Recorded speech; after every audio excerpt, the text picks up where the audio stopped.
आज का लेक्चर है गर्भकालीन देखभाल, एंटीनेटल केयर। जब हम एंटीनेटल केयर की बात करते हैं तो गर्भवती स्त्री की दैनिक रूप से शारीरिक और मानसिक अवस्थाओं पर भी ध्यान दिया जाता है। यह नितांत आवश्यक है कि माता अगर स्वस्थ रहेगी तो ही स्वस्थ शिशु को जन्म दे पाएगी।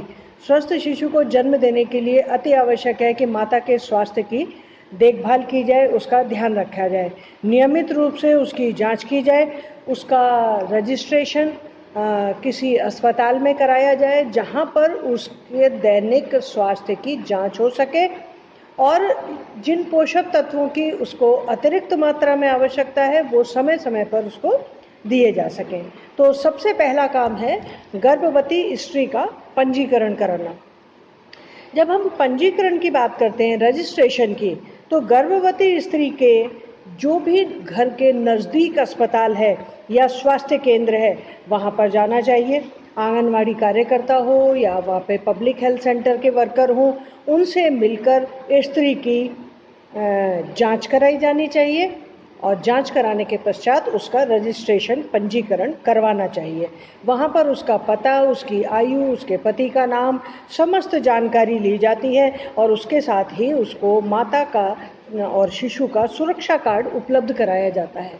माता शिशु सुरक्षा कार्ड अभी हम आगे उसको विस्तार में पढ़ेंगे कि वह अति आवश्यक है कि रजिस्ट्रेशन के बाद हमें ये जानना बहुत ज़रूरी है कि समय समय पे कई बार हम भूल जाते हैं, लंबी अवधि है 9 महीने का समय कि हमने जांच कराई थी तो पिछला रिजल्ट क्या रहा। तो मातृ सुरक्षा कार्ड अगर हम भरवा लेते हैं तो उससे हमें दिनांक याद रहती है कि हमने 1 तारीख को चेकअप कराया था, 1 तारीख को रजिस्ट्रेशन कराया था, 10 तारीख को टीका लगवाया था। तो इसलिए रजिस्ट्रेशन कराना और कार्ड बनवाना अति आवश्यक है। पंजीकरण करवाने से क्या लाभ होता है कि हमें अपने स्वास्थ्य को ट्रैक करने में, यानी उसको देखने में एक सुविधा होती है और अच्छी प्रकार से हम समय समय पर उसकी जांच कर सकते हैं। शिशु का जब जन्म होता है तो वह सारा रिकॉर्ड डॉक्टर देख के शिशु जन्म के समय की तैयारी में सहायक होता है और माता की नियमित जांच भी उसमें रिकॉर्ड की जाती है। तीसरी बात है कि गर्भकालीन समय में यदि स्वास्थ्य संबंधी कोई जटिलताएं होती हैं तो वह भी सब स्वास्थ्य कार्ड में रिकॉर्ड की जाती हैं, जिससे कि समय पर आवश्यकता पड़ने पर चिकित्सा सुविधा मुहैया कराई जा सके। गर्भकालीन देखभाल में हम ये मान के चलते हैं कि किसी भी गर्भवती स्त्री को नियमित जांच करानी चाहिए। जब हम नियमित जांच की बात करते हैं तो किसी भी स्त्री के लिए नियमित जांच में सर्वप्रथम आता है उसका वजन। गर्भवती स्त्री का प्रति माह वजन लिया जाता है और यह धीरे धीरे बढ़ के अंतिम माह में 10 से 12 किलो तक हो जाता है, 10 से 12 केजी तक हो जाता है। यह जो वज़न बच्चे का बढ़ता है, माता के शारीरिक वज़न के साथ उसको ऐड किया जाता है। जब हम देखते हैं कि किसी स्त्री के गर्भ धारण हुआ है उस समय यदि वो 45 केजी की है तो 9 महीने पश्चात उसका लगभग वज़न +10 केजी हो जाता है, 55 केजी तक हो जाता है। दूसरा है पेट का परीक्षण, एब्डोमिनल एग्जामिनेशन। ये गर्भवती स्त्री के गर्भ की जांच के लिए डॉक्टर के द्वारा किया जाता है, जिससे कि वह यह देख सके कि गर्भस्थ शिशु का आकार कितना बढ़ गया है, उसका वजन कितना हो गया है, उसकी धड़कन की गति क्या है। यह किसी चिकित्सक के द्वारा ही किया जा सकता है। तीसरा चेकअप होता है रक्तचाप, ब्लड प्रेशर चेक करना। जब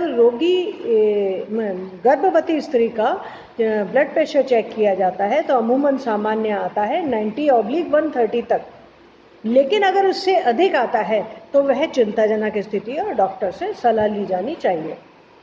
गर्भवती स्त्री को टेटनस का टीका भी लगवाया जाता है, क्योंकि गर्भावस्था में कई बार पुराने समय में देखा जाता था कि गर्भवती स्त्री को टेटनस रोग हो जाता है, उससे बचाव के लिए उसके टीका लगाया जाता है। तो गर्भ धारण करने के 6ठे माह तक अवश्य एक टीका लगवा लिया जाता है और 7वें माह में दूसरा टेटनस का टीका लगवाया जाता है और तीसरा टीका प्रसव के 1 माह पहले अर्थात 8वें महीने में लगवाया जाता है। टेटनस का टीका इसलिए लगवाया जाता है कि प्रसव के समय यदि किसी भी प्रकार की इस तरह की कोई बात हो जाए कि गलत जंग लगे, ब्लेड से नस काट दी जाए या गलत कैंची का प्रयोग कर लिया जाए तो टिटनस होने की संभावना नहीं रहती है। 5वां पॉइंट है रक्त की जांच करना, ब्लड टेस्ट। ब्लड टेस्ट जब भी किसी गर्भवती स्त्री का किया जाता है तो ब्लड टेस्ट में ये ध्यान रखा जाता है कि स्त्री का पॉजिटिव और नेगेटिव फैक्टर क्या है। पॉजिटिव फैक्टर उसके लिए कोई कष्टकारक नहीं होता, लेकिन यदि नेगेटिव फैक्टर है ब्लड ग्रुप में तो वह विशेष रूप से देखने योग्य होता है। अब हम बात करते हैं हीमोग्लोबिन की। सामान्य तौर पर हमारे यहाँ जो स्त्री गर्भ धारण करती है उसका हीमोग्लोबिन 11 से ऊपर होना चाहिए, लेकिन कई बार देखने में आता है हीमोग्लोबिन की मात्रा 9 mg तक होती है, जो कि गर्भस्थ शिशु के लिए हानिकारक हो सकती है। इसलिए हीमोग्लोबिन को एवरी मंथ चेक होना चाहिए। हीमोग्लोबिन को बढ़ाने के लिए डॉक्टर के द्वारा आयरन, फॉलिक एसिड दिए जाते हैं, अतिरिक्त मात्रा में वो दिए जाने चाहिए। किसी भी अवस्था में यदि रक्त अल्पता देखी जाती है तो प्रसव के समय स्त्री को बहुत सारे कष्ट हो सकते हैं। इसलिए हमें इस बात पे विशेष ध्यान देना चाहिए कि किसी भी कारण से रक्त अल्पता नहीं होनी चाहिए। जब गर्भवती स्त्री की इन सब चीज़ों की जांच हम कर लेते हैं तो उसके बाद हमें ये जानना ज़रूरी है कि गर्भवती का अच्छा सा पोषण किया जाए, जो कि हम अब नेक्स्ट चैप्टर में लेंगे। अभी हमने देखा कि उसका रजिस्ट्रेशन कराना ज़रूरी है, उसका कार्ड बनाना ज़रूरी है, उसके शारीरिक स्वास्थ्य की जांच ज़रूरी है, जिसमें शरीर का वज़न लेना, उसका हीमोग्लोबिन लेना, उसका रक्तचाप लेना, उसके पेट का परीक्षण करना, टिटनस का टीका लगवाना। रक्त जांच में ये जानना अति आवश्यक है कि रक्त का ग्रुप पॉजिटिव या नेगेटिव क्या है और ब्लड ग्रुप उसका क्या है। इस सब के बाद जो हम अब नेक्स्ट कल पढ़ेंगे उसमें हम पढ़ेंगे कि गर्भवती स्त्री के अन्य कौन कौन सी देखभाल की जाती हैं।